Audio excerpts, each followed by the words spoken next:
Não seja um argumentador mimimi.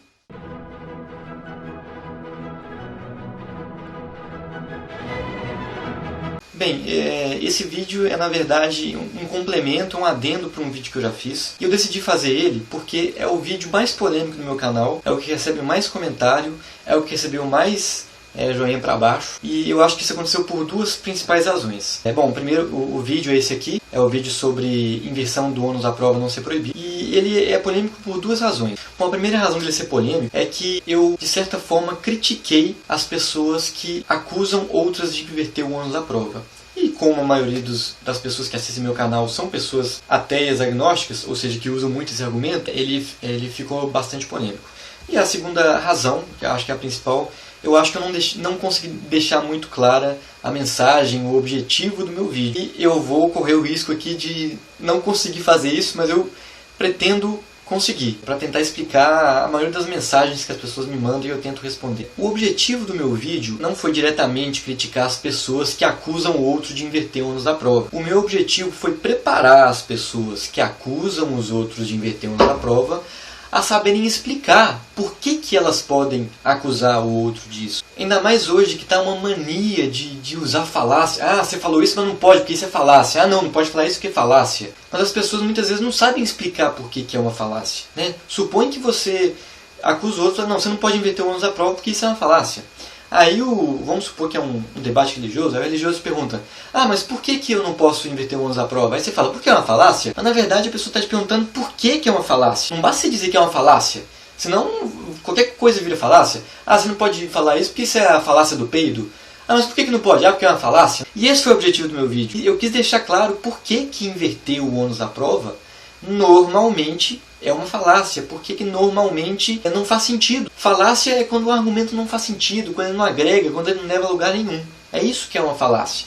Então, se alguém te questionar por que não pode inverter, é bom que você saiba explicar. E é tão simples explicar por que inverter o ônus à prova é uma falácia, então faça-o. Eu dei um exemplo lá no vídeo sobre provar a inexistência do pato rosa, né? O que eu quis frisar lá, em alguns casos, quando a pessoa inverte o ônus à prova, ela dá aquele ônus para você, o ônus é tão barato que vale a pena você provar que não existe. Por exemplo, você que não acredita em Deus. Se fosse possível provar a inexistência de Deus e fosse fácil, você ia deixar de provar a inexistência de Deus? Né? Se alguém invertesse o ônus à prova para você ia deixar de provar? Não. A questão é que nesse caso de provar a inexistência de Deus, não é possível provar. Então é nesse caso que você fala: olha, você está invertendo o ônus da prova, e nesse caso não faz sentido. Então inverter o ônus da prova é sim uma falácia, mas não é que é proibido, é uma falácia, né? Tudo que é uma falácia não é que é proibido, é que não agrega. O meu objetivo era só esse, era entrar no detalhe para a gente entender por que é uma falácia, né? Quando uma falácia é estabelecida, é por alguma razão. Então quando alguém te perguntar por que ela não pode fazer aquele argumento, você tem que saber explicar por quê, né? Não basta você falar que é falácia. Isso é que nem alguém falar assim: por que tudo que está na Bíblia está certo? Porque está escrito na Bíblia. Isso não é uma explicação. Quando você fala que é porque é uma falácia, é que nem quando alguém fala que está escrito na Bíblia. Mas explique-se por que isso seria uma falácia.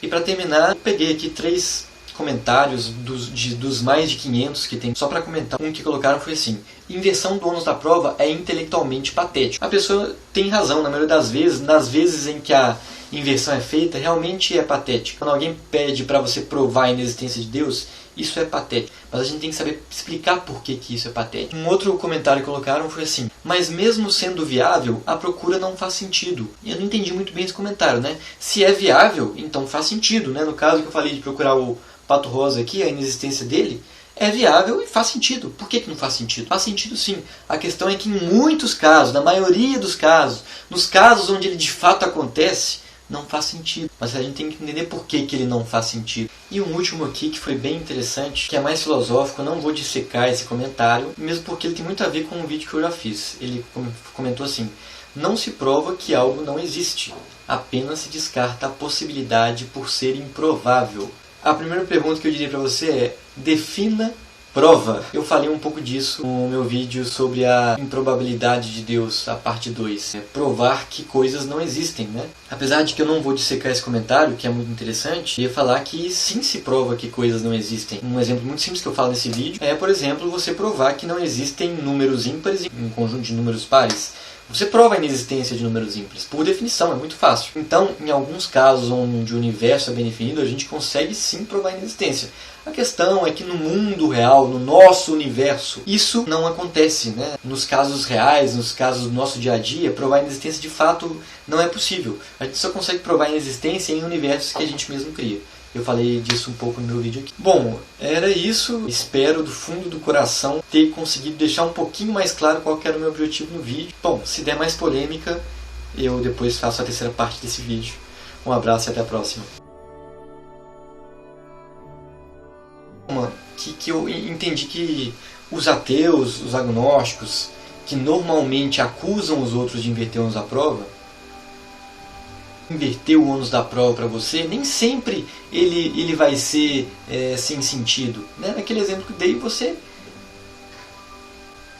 consegue o ônus, né? Em alguns, ele comentou, não se prova que algo não existe, apenas descarta a possibilidade.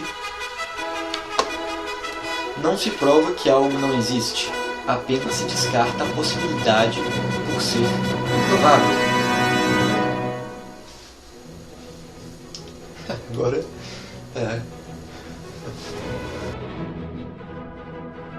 Ficou de mimimi com o vídeo?